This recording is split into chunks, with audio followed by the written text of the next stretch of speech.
Babayan, napakaganda ng mga instruction ni Sara ang susunod na presidente natin. Then, after na magpalabas yan ng mga advisories, yung mismong mga kasama niya, yung una pong nag-violate. Kahapon sa first anniversary ng pagkakulong ng kanyang tatay, nag-motorcade yung kanyang mga followers. Ayan na.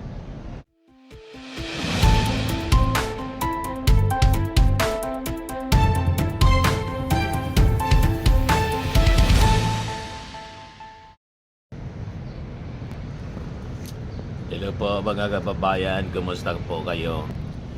Ako po si Dante Maravillas, kapi-kapi muna uli.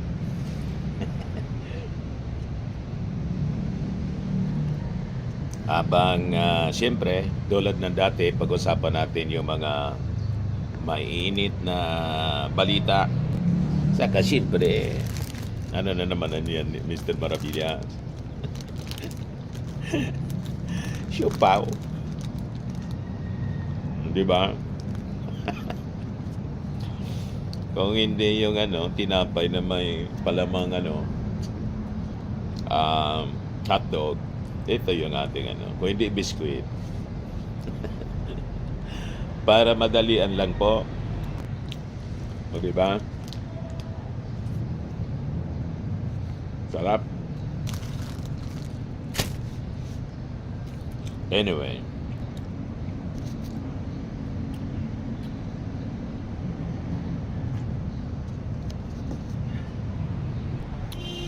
pag-usapan natin mga kababayan, yung sabi ni Sara several days ago, nag-advisory siya.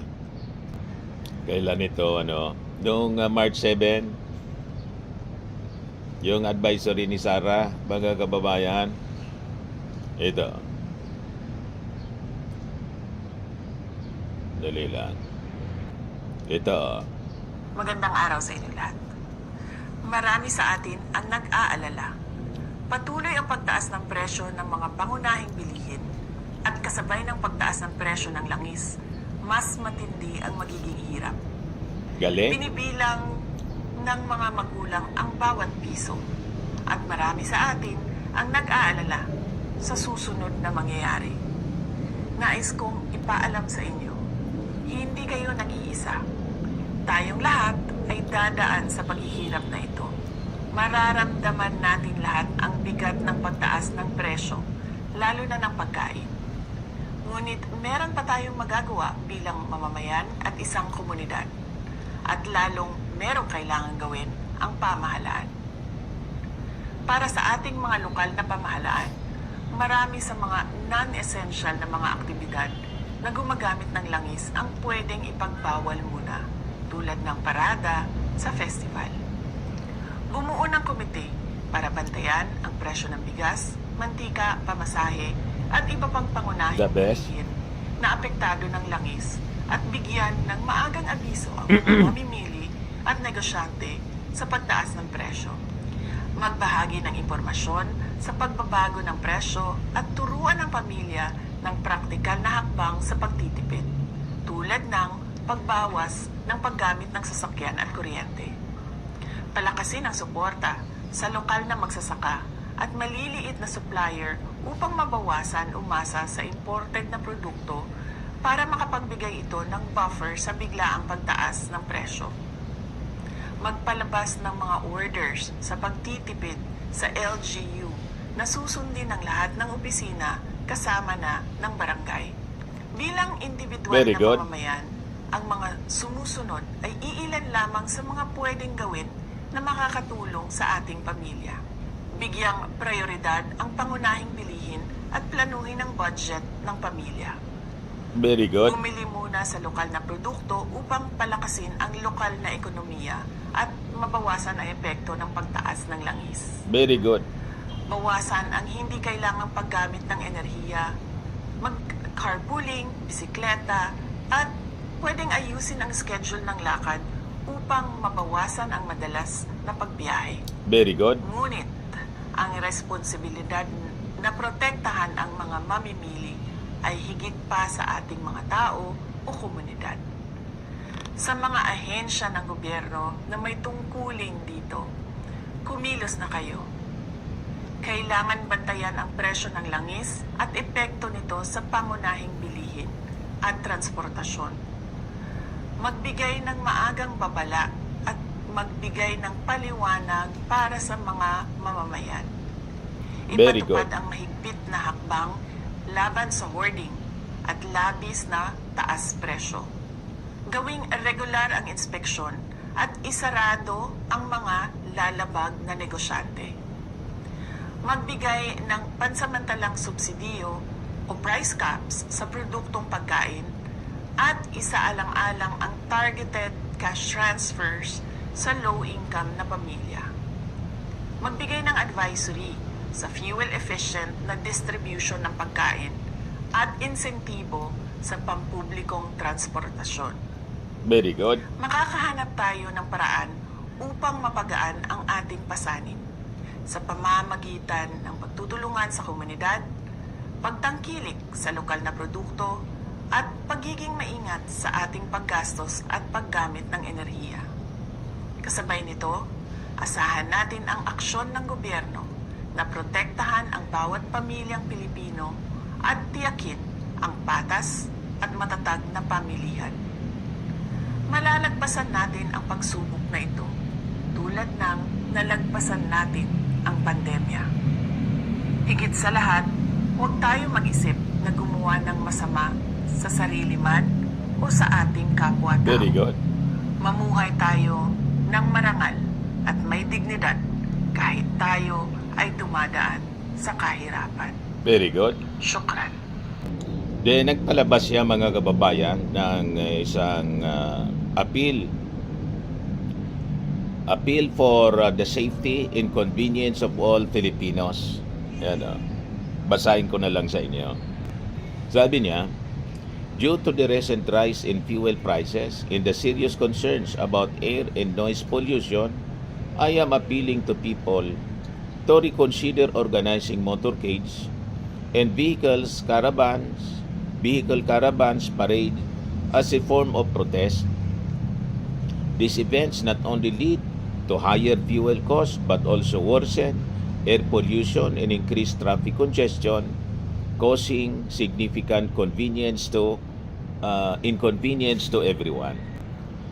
While I fully understand the desire to gather and express anger against the administration or show support to former President Rodrigo Duterte, it is however more important to be mindful of how these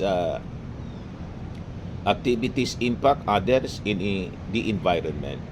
I encourage exploring alternative ways to come together that are less disruptive and more sustainable.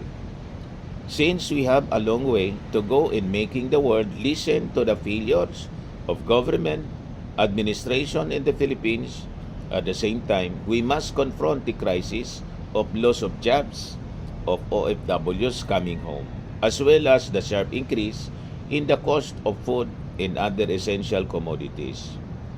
I call on local governments to permanently ban motorcades and vehicle caravans, parade whether for celebration, festivals, or political intent.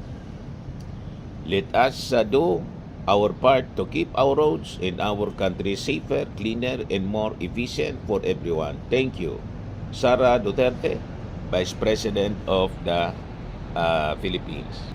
Diba, mga kababayan, napakaganda ng mga instruction ni Sara, ang susunod na presidente natin. Then, after na magpalabas siya ng mga advisories, yung mismong mga kasama niya, yung una pong nag-violate. Kahapon, sa first anniversary ng pagkakulong ng kanyang tatay, nag-motorcade yung kanyang mga followers.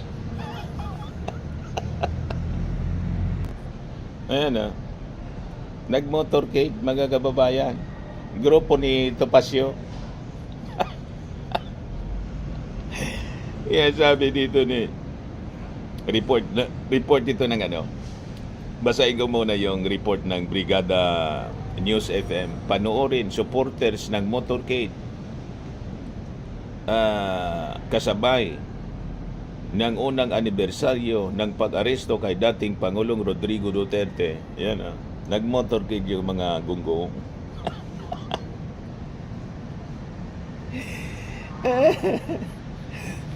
Lang yan talaga. Consistent sa pagiging inconsistent siya, no?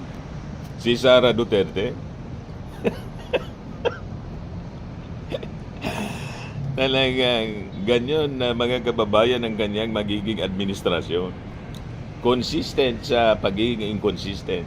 Iba yung sinasabi sa ginagawa. Kaya sabi ni Atty. Jesus Falsis, Sara Duterte, due to the recent rise in fuel prices and the serious concerns about air and noise pollution, I am appealing to people to reconsider organizing motorcades and vehicle caravans as form of protest. Yan ang post niya. While I fully understand the desire to gather and express anger against the administration or show support to Duterte, it is more important to be mindful of how these activities impact others and the environment.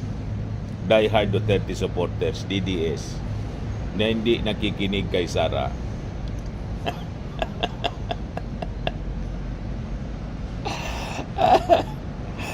Nagmotorcade kahapon, ang iingay. Sabi ng mga netizen, sabi ni Noblesa, so baliwala sa kanila, yon payo ni Sara na sinusuportahan nila. Sabi ni Nestor Pardo, sabi ni Sara, iwasan ang mga rally at nagpapahalata na kulilat na sa tao ang mga Duterte. May milyon-milyon na trolls pero isang dosina pumunta sa rally. Ayan ginawang political campaign ni Topacio. Sige yung pangkamay. Yan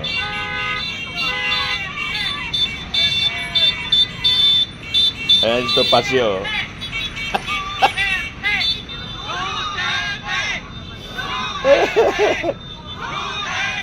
Kita ninyo? Mga taong yan, mga kababayan. Sige yung pangkamay. Parang nangangampanya. Kinamayan na lang ng mga pulis.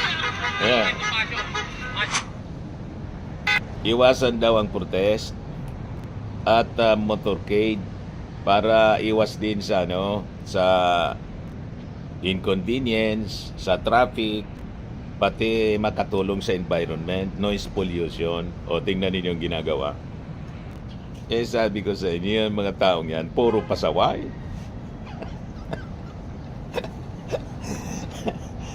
Puro budol, mga kababayan. Tulad ng leader nila. Puro budol. Ayan man lang po ang ating short video. Ako po si Dante Maravillas. Bye-bye. God bless.